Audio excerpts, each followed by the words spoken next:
My graduation row was empty. No family, no applause. So I looked into the Livestream camera and said, "Thanks for never believing in me."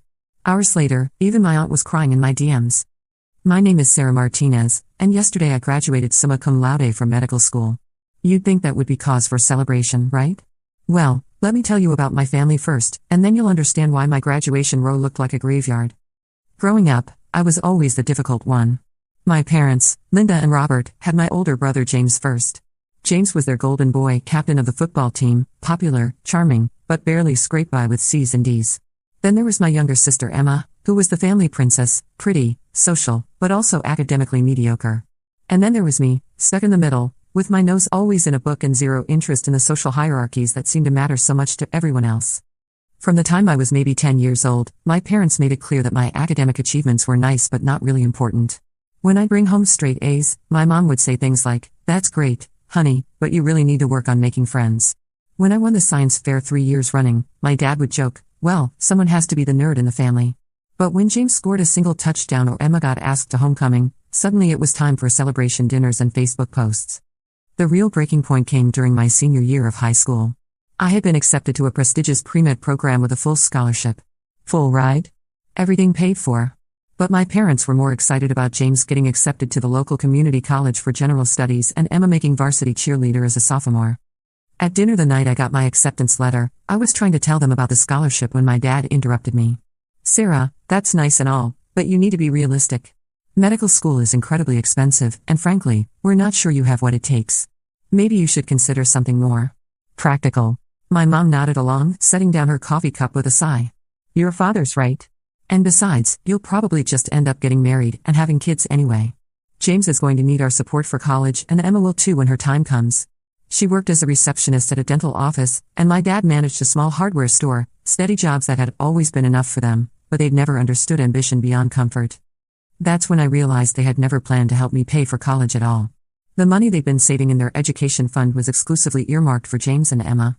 I was expected to figure it out on my own. "But Mom, I have a full scholarship. You don't have to pay anything." "Oh, Sarah," my mom sighed, "you always were a dreamer. Pre-med is just so competitive. What if you don't get into medical school? Then what? At least if James gets his associate's degree, he can get a decent job." My Aunt Carol, my mom's sister, was there that night. She laughed, actually laughed, and said, "Linda's right, Sarah. You're setting yourself up for disappointment. I've never seen you as the doctor type anyway. You're too, I don't know, awkward with people." That was 8 years ago, and I swear it still stings like it happened yesterday. But here's the thing, their doubt became my fuel. Every time I wanted to quit during those brutal pre-med courses, I remembered my dad saying I didn't have what it takes. Every time organic chemistry made me want to cry, I thought about my mom assuming I'd just get married instead. Every all-nighter during medical school, every failed practice exam that I had to retake, every time I felt like I was drowning, I remembered that dinner. I worked 3 part-time jobs during undergrad to cover living expenses my scholarship didn't handle. I tutored other students, worked in the campus bookstore, and did data entry remotely until 2 a.m. most nights. My GPA never dropped below 3.9. I scored in the 95th percentile on the MCAT. I got into my top choice medical school with another scholarship that covered 75% of tuition. And through all of this, 4 years of undergrad, 4 years of medical school, my family's attitude never changed. They came to my high school graduation, but spent the whole time talking about James's plans for community college. They didn't come to my college graduation because it was the same weekend as Emma's prom, which was apparently more important. When I got into medical school, my mom's response was, "Well, let's see if you actually finish." The worst part was how they talked about me to extended family. I found out through my cousin Mike that my parents would tell people I was still in school with this kind of embarrassed tone, like I was a 26-year-old failure living in their basement instead of someone earning a medical degree. They'd brag about James's job at a local insurance company and Emma's engagement to her high school boyfriend, but I was just still studying.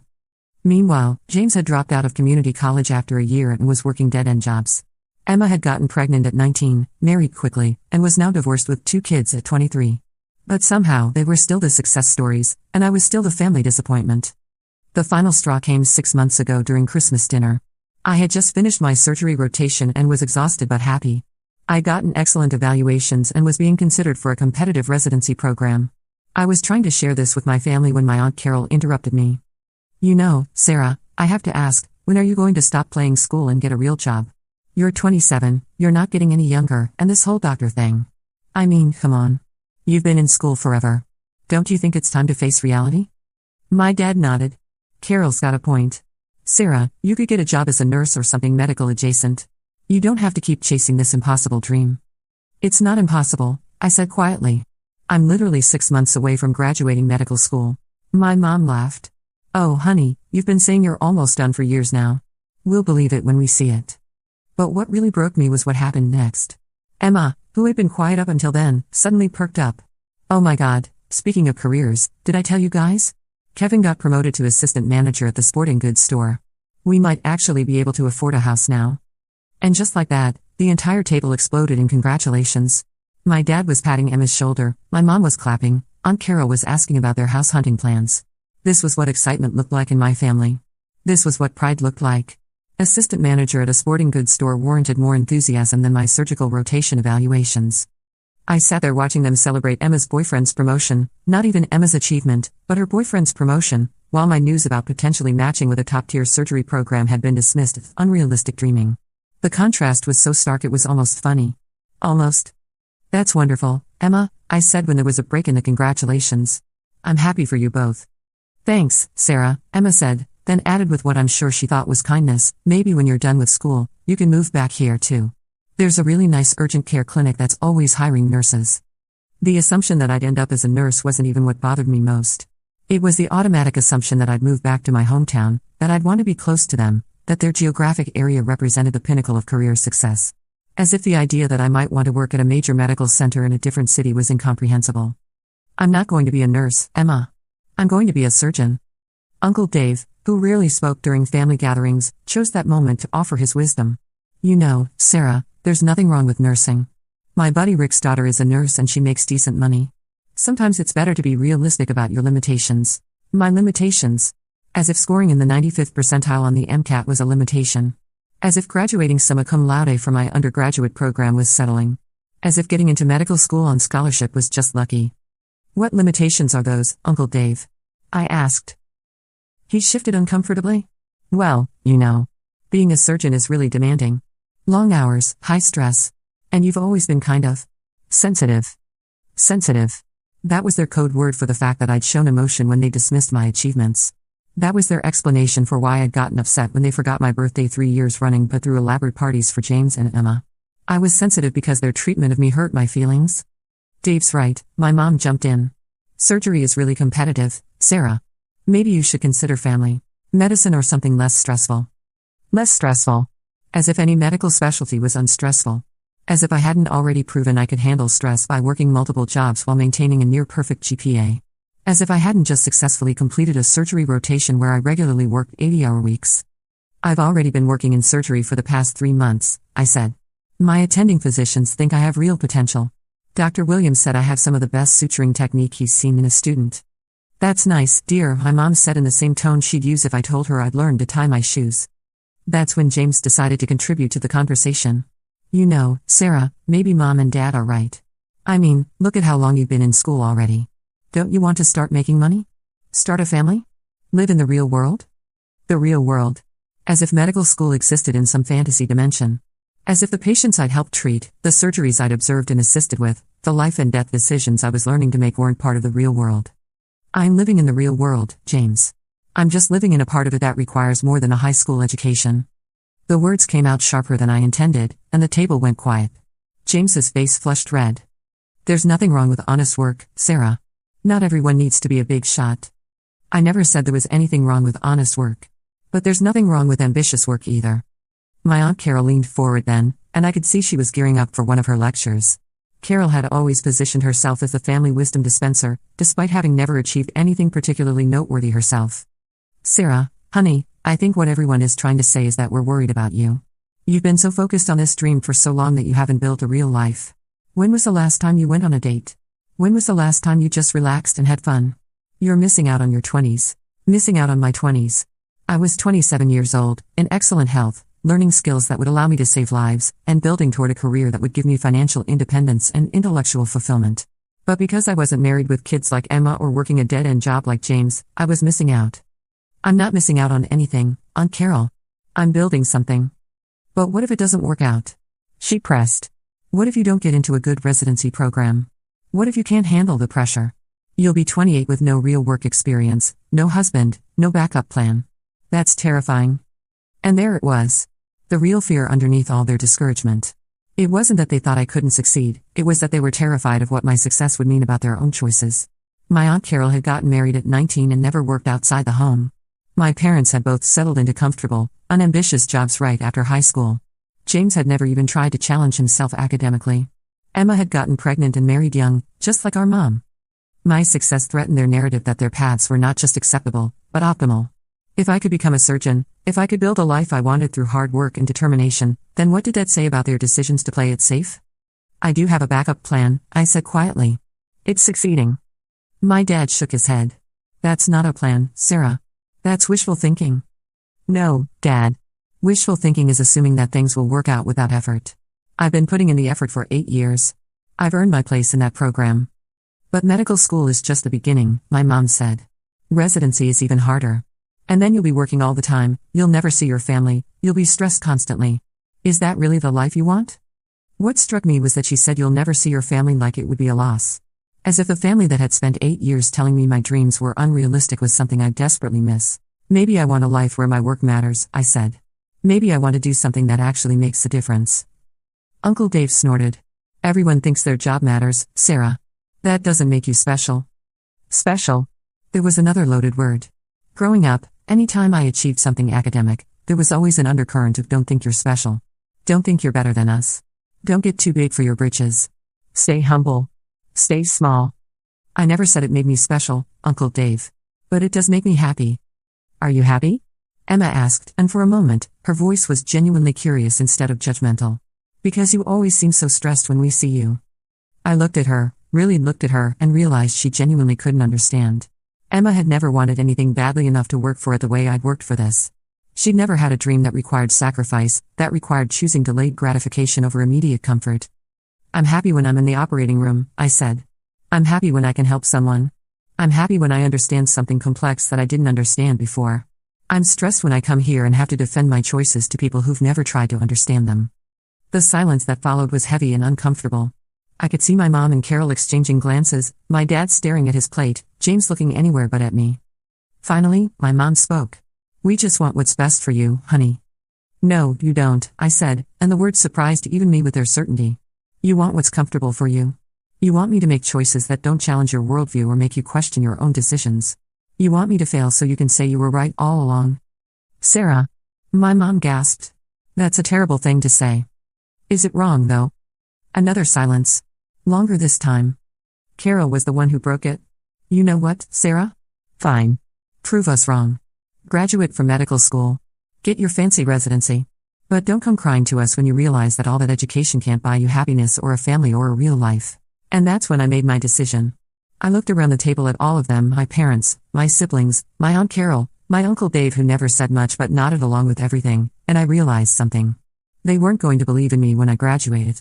They weren't going to suddenly be proud or supportive. They were going to find some new way to diminish it, just like Carol had done right then.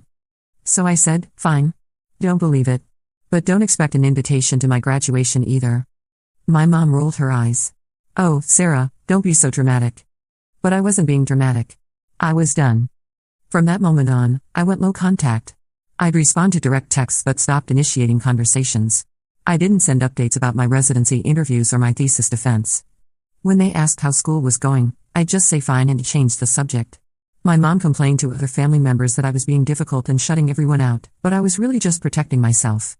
The months leading up to graduation were both the most stressful and most liberating of my life. Without the constant background noise of my family's doubt, I could finally hear my own thoughts clearly. I threw myself into my final rotations with a focus I'd never experienced before. During my emergency medicine rotation, I successfully intubated a patient in cardiac arrest on my first try. The attending physician, Dr. Chen, looked at me with genuine respect and said, "Nice work, Rodriguez. You've got steady hands and good instincts." Later, when we were debriefing the case, she asked me about my residency plans. Surgery, I told her. I'm hoping to match with Metropolitan General. Good choice, she said. Dr. Patterson runs an excellent program there. You should be proud of yourself for making it this far. Should be proud of myself. It was such a simple statement, but it hit me like a lightning bolt. I realized that I had been so focused on trying to earn my family's pride that I'd forgotten to be proud of myself. But standing there in my scrubs, having just helped save someone's life, I felt it. Pride. Pure, uncomplicated pride in what I had accomplished. That night, I called my best friend from medical school, Jessica, who had matched with a pediatrics program in Seattle. We'd become close during our second year when we were both struggling with anatomy and decided to form a study group. Unlike my family, Jessica understood the sacrifices medical school required. "Jess," I said when she picked up, "I think I'm actually going to do this." She laughed. "Sarah, you've been doing it for 4 years. You're 3 months away from being Dr. Rodriguez." "I know, but today in the ER, Dr. Chen told me I should be proud of myself, and I realized. I am. I'm actually proud of myself." There was a pause, and then Jessica said gently, "Sarah, has your family been making you feel like you shouldn't be?" I'd never talked to Jessica about my family's situation in detail. I'd mentioned that they weren't supportive, but I'd never explained the full extent of their negativity. That night, I told her everything. The dismissive comments, the constant suggestions that I was being unrealistic, the way they celebrated James's and Emma's mediocre achievements while treating my successes like they were inevitable disappointments waiting to happen. "That's emotional abuse," Jessica said when I finished. "Sarah, that's not normal family behavior. Parents are supposed to support their children's dreams, not tear them down." Hearing someone else name it was both validating and heartbreaking. I'd spent so many years thinking maybe they were right, maybe I was being unrealistic, maybe I was too sensitive. But Jessica's reaction made me realize that no, their behavior was not normal or acceptable. "The worst part," I told her, "is that I'm starting to succeed in spite of them, but I still find myself wishing they could be proud of me." "Of course you do," Jessica said. "They're your family. It's natural to want their approval. But Sarah, you can't keep waiting for people who are determined to misunderstand you to finally get it.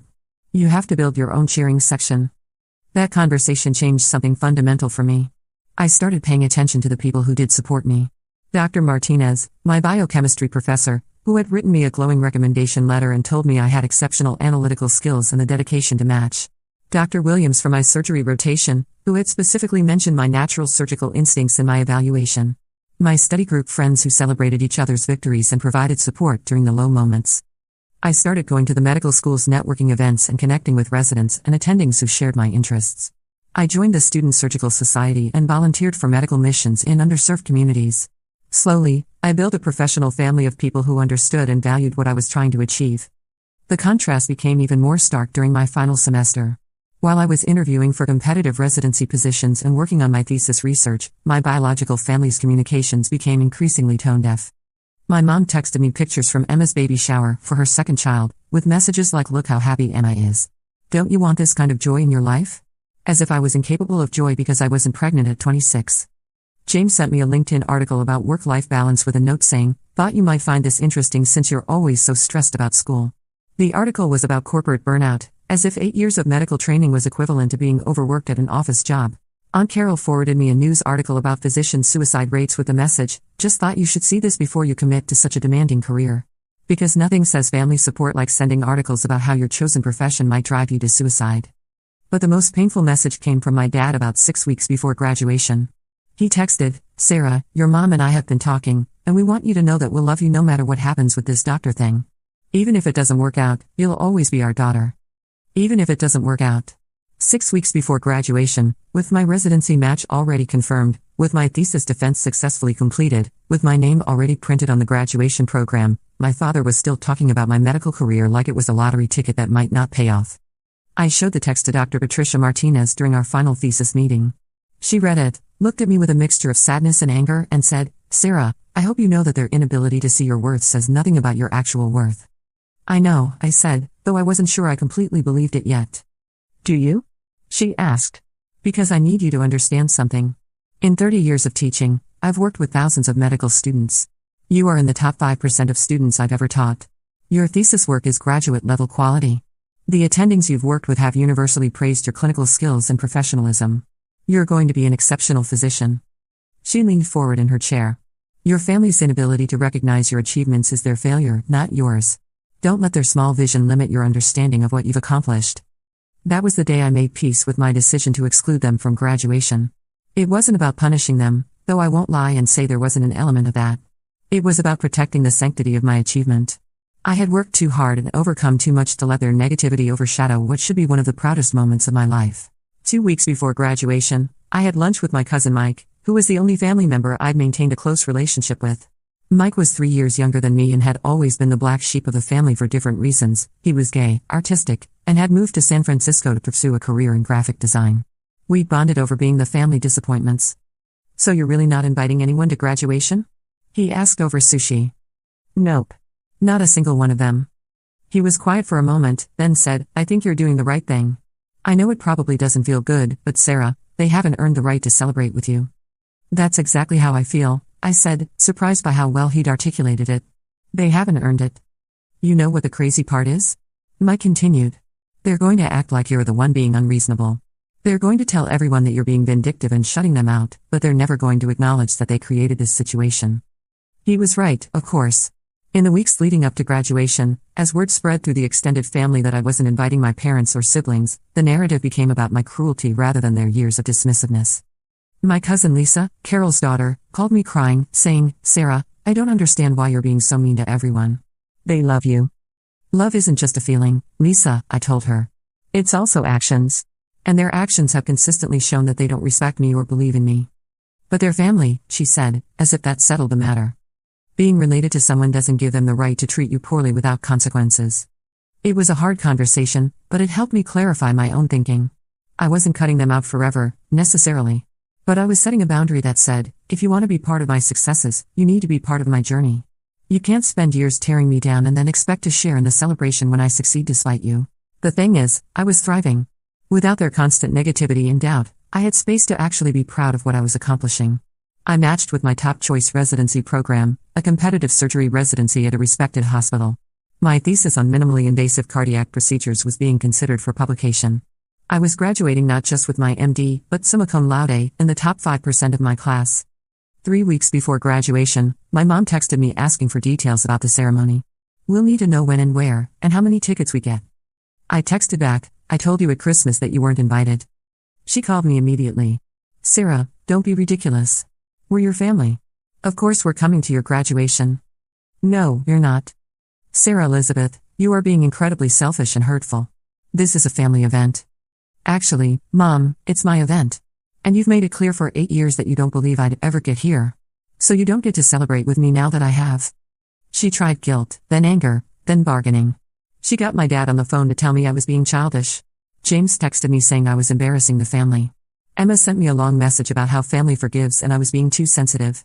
But the worst was my Aunt Carol. She left me a voicemail that I saved because it was so perfectly awful. "Sarah, I don't know what's gotten into you, but this is just vindictive. Your poor mother is heartbroken. We all know you're upset that no one takes your little medical school things seriously, but you're an adult now. Time to stop throwing tantrums and include your family." My little medical school thing. Even now, 3 weeks before graduation, that's all it was to them. So yesterday was graduation day. I got up early, put on my cap and gown, and looked at myself in the mirror. I looked good. I looked like someone who belonged there, someone who had earned it. I thought about that scared 18-year-old girl who had been told she was being unrealistic, and I felt proud of how far she'd come. The ceremony was beautiful. Our medical school does graduation in this gorgeous historic auditorium, and they live stream it so family members who can't attend can still watch.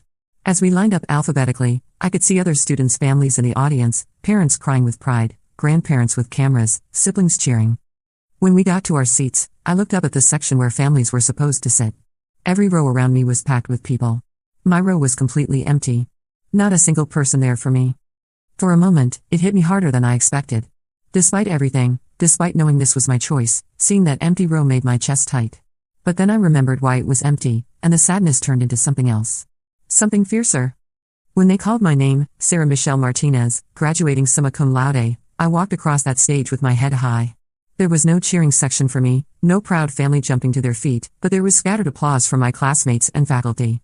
My biochemistry professor, Dr. Patricia Martinez, no relation, despite the shared surname, who had become a mentor, gave me the biggest smile and whispered congratulations, Dr. Martinez, when I shook her hand. Dr. Martinez. I was Dr. Martinez now. After the ceremony, I was standing outside taking pictures with some classmates when I remembered the live stream. My school posts the video online within a few hours, and I knew my family would probably watch it later to see what they'd missed. That's when I got my idea. I walked back into the auditorium where they were still packing up the live stream equipment. The student tech crew was there, and I knew a few of them from volunteering at school events. "Hey, Marcus," I said to the student running the main camera. "Is this thing still recording?" Yeah, we're just getting some closing shots of the auditorium. Why? Could I? Could I say something into the camera? It'll just take a minute. Marcus looked confused but shrugged. Sure, I guess. This is all going in the archived footage anyway. So I stood there, in my cap and gown, looking directly into the camera, and I said what I'd been wanting to say for 8 years. Hi, Mom. Hi, Dad. Hi, Aunt Carol. I know you're probably watching this later since you decided not to come today. I just wanted to take a moment to thank you. Thank you for never believing in me. Thank you for telling me I wasn't smart enough, dedicated enough, or realistic enough to become a doctor. Thank you for making it clear that my achievements didn't matter to you, because it taught me that they had to matter to me. Thank you for doubting me every step of the way, because your doubt taught me to believe in myself. I paused, looking directly into the lens. I graduated today summa cum laude from one of the top medical schools in the country. I'm starting my surgical residency at Metropolitan General Hospital in 3 weeks. I'm going to save lives, and I'm going to be damn good at it. And I did it all without a single bit of support or encouragement from any of you. So really, thank you. You taught me I could do anything as long as I didn't listen to you. I smiled then, not a bitter smile, but a genuinely happy one. Oh, and Aunt Carol? It wasn't a little medical school thing. It was a big medical school thing. A huge one, actually. Goodbye. Marcus was staring at me with his mouth open when I finished. Damn, he said. Should I cut that out? Nope, I said, pulling off my cap and letting my hair down. Leave it in. I went home, ordered Chinese takeout, opened a bottle of wine I'd been saving, and watched Netflix. It was honestly one of the most peaceful evenings I'd had in years. I was finally done. Done with school, done with trying to prove myself to people who would never see me, done with carrying their doubt around like a weight. I figured the video would go online and maybe my family would see it eventually. I thought they might call to yell at me, or maybe they'd just pretend it never happened. What I didn't expect was what actually occurred. Around 10 p.m., my phone started buzzing. Text after text, missed call after missed call. I ignored it at first, but it kept escalating. Finally, I looked. The messages weren't from my immediate family. They were from everyone else. My cousin Mike, holy shit Sarah, I just saw your graduation video. I had no idea they treated you like that. I'm so sorry and so proud of you. My high school friend Jessica, Sarah. Your graduation speech is going viral on TikTok. You're a badass and an inspiration. My uncle Dave, I'm ashamed of how we treated you. You deserved better. Congratulations, Dr. Rodriguez. Someone had recorded my speech on their phone and posted it on social media.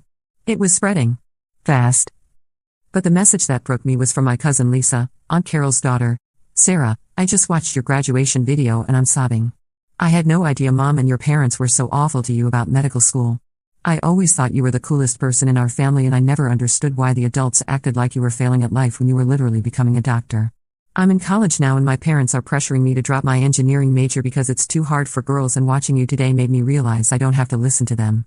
Thank you for showing me what it looks like to believe in yourself. That's when I started crying. Happy tears, proud tears, relieved tears. The messages kept coming all night. High school classmates I hadn't talked to in years.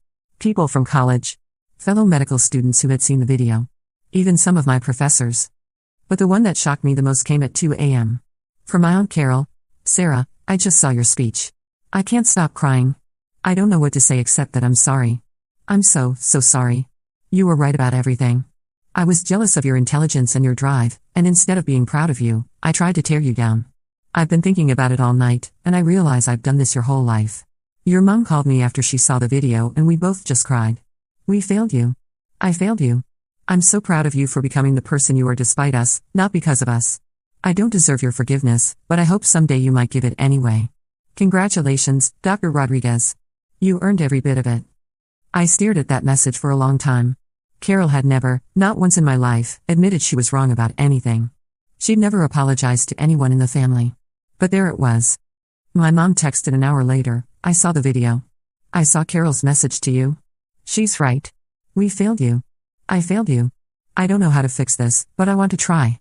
I love you and I'm proud of you and I should have said that 8 years ago. My dad's message was shorter, you're right. I'm sorry. Congratulations, doctor. Even James sent something. I know I don't deserve to say this, but I've always been proud of you. I was just too insecure about my own failures to admit it. You're incredible. Emma wrote a long message about how she'd always looked up to me but felt like she couldn't say so because Mom and Dad never seemed proud of me, so she thought maybe there was something wrong with being smart. She said watching my speech made her realize she wanted to go back to school. By morning, my phone had over 200 messages. Friends, family, acquaintances, even strangers who had seen the video online. The overwhelming theme was the same: people telling me they were proud of me, people sharing their own stories of unsupportive families, people saying my speech had inspired them to pursue their own dreams despite the doubters. I found out later that the video had been shared thousands of times across different platforms. Someone had put it on YouTube with the title "Medical Student's Graduation Speech to Unsupportive Family Will Make You Cry," and it had hundreds of thousands of views. The comments were incredible: people sharing their own stories, people talking about family members who had doubted them, people saying they were going to show the video to their kids to teach them about perseverance. But the most surreal part was when local news stations started reaching out. One reporter wanted to do a story about overcoming family doubt to achieve your dreams. A podcast about women in medicine asked if I wanted to be interviewed. The hospital where I'm starting my residency called to tell me they'd seen the video and were even more excited to have me on their team. It's been 48 hours now, and I'm still processing all of this. I went from having no family support to having more support than I knew what to do with. My Aunt Carol, who had been my biggest critic, left me another message yesterday saying she'd bought 5 copies of a book about supporting children's dreams and was giving them to everyone in the family. My mom called and actually apologized properly. Not a fake apology where she made excuses, but a real one where she took responsibility. She said, "I was wrong, Sarah. I was wrong about everything. I let my own insecurities and fears make me dismiss your dreams, and I taught your siblings and Carol to do the same thing. You deserved parents who believed in you, and instead you got parents who made you feel like you had to prove yourself to everyone.